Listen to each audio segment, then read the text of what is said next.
Hello everyone, my name is Samson Zhang.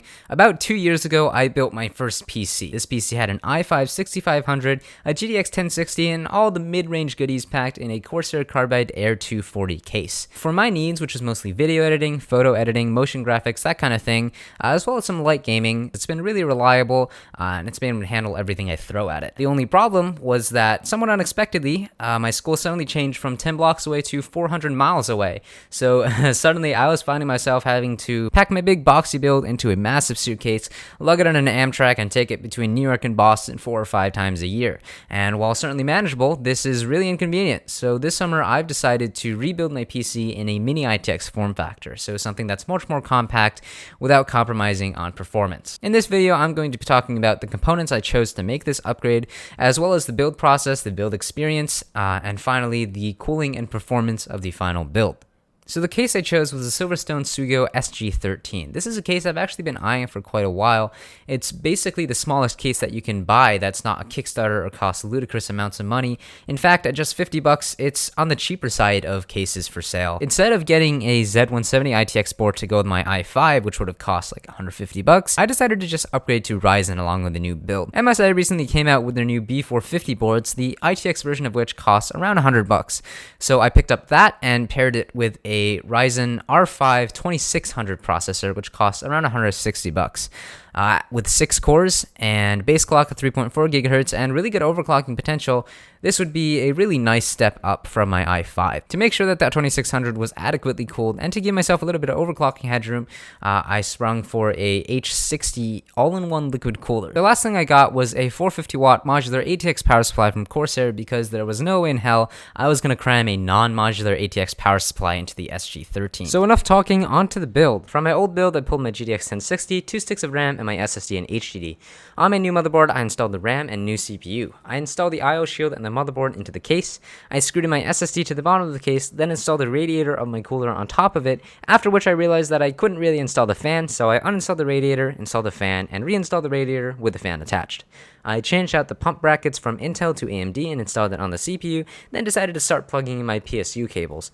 About halfway through, I realized that I hadn't plugged in the front panel I/O, so I took out the PSU and plugged those in. At this point, the PC was at a state where I could test to see if it would post, so I did that. So it's been like 2 or 3 hours, and I've just been like fighting with the case trying to get everything to work. But take a look at this. As you can see, everything's the main parts are plugged in here, enough for it to post, and this is power supply like that, and would you look at that? It posts. Look at that. There's the BIOS. Everything's loading. It's beautiful. CPU running at 3.4. The temps are pretty good. Now that I knew it would post, I took my SSD out of the case and connected it to see if it would boot into Windows. Lo and behold, it absolutely did.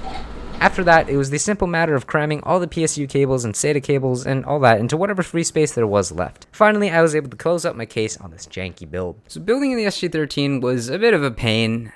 Even with a modular power supply, the cables got everywhere and you really just have to stuff it into whatever space there is.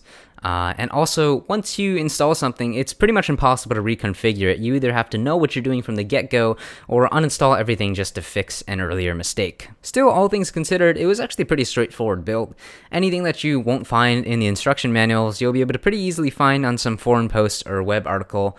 And from the time when I unboxed all my components to when I had a system that could boot Windows, it only took about 2 hours of building. As far as the case itself, it's not flashy at all. The only thing letting you know that it's even on is the lights in the front. There's no windows or anything. What it is, at the end of the day, is compact and functional. And speaking of functional, let's get into the cooling and performance. Cooling in this build is actually not bad, since both the CPU and the GPU's cooling fans are right up against the side and the front of the case respectively, giving them plenty of airflow. At idle, the CPU sits at just around 35 degrees Celsius, the GPU at around 45, and the motherboard at 40. When rendering a 4K video in Premiere with warp stab, color correction, motion graphics, something that is quite CPU intensive, the CPU hit temps of about 60 degrees Celsius and the GPU around 65. When playing Rocket League at 4K with all the settings cranked, which is something much more GPU intensive, the GPU sat at around 77 degrees Celsius pretty stably, and the CPU was a chilly 45 degrees Celsius. Overall, I think these temperatures are pretty acceptable for long-term use, and I'm pretty happy with them considering the janky cable management and cramped case. When it comes to performance, I ran 3 benchmarks. One is nice and controlled and synthetic, and that's the Cinebench CPU benchmark. At stock, my 2600 scored 1178. In comparison, although I didn't run this myself, my old i5 reportedly had scores around the 550 mark, so massive improvement there. I also ran a Premiere export test, where 21 seconds of 4K video, again with heavy color grading, warp stab, and some motion graphics, were exported out. At stock, the build finished the export in 46.39 seconds. Lastly, I did a quick Fraps benchmark on the only game I really play, and that's Rocket League. At 4K with default highest settings, my 1060 on average pushed out 64.1 frames per second.